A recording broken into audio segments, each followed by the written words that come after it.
ढगांचं भांडण. मिनी अंगणात बसली होती. अचानक ढग जोरात गडगडायला लागले. मिनी उठली आणि धावत सुटली. तिला वाटलं 2 ढग एकमेकांशी भांडतायत. दोघं एकमेकांवर ओरडतायत. जसं ती आणि तिचा भाऊ भांडतात आणि ओरडतात ना तसं. इतक्यात पाऊस पडायला सुरुवात झाली. मीनूने विचार केला की नक्कीच एका ढगाने दुसऱ्या ढगाला मारलेलं असणार. त्यामुळेच तो रडतोय. पाऊस पडत होता. तेवढ्यात पांढऱ्या ढगाचा एक तुकडा एकटाच उडून निघून जात होता. ती धावतच ओरडून म्हणाली, कुणासोबतही असं भांडून रडवून जाणं ही चांगली गोष्ट नाही हं. माफी मागा बरं. तसाच पाऊस थांबला.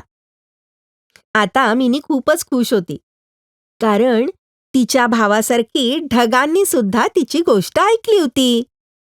गोष्टीत कोण कोण होतं हे सांगायला तयार व्हा.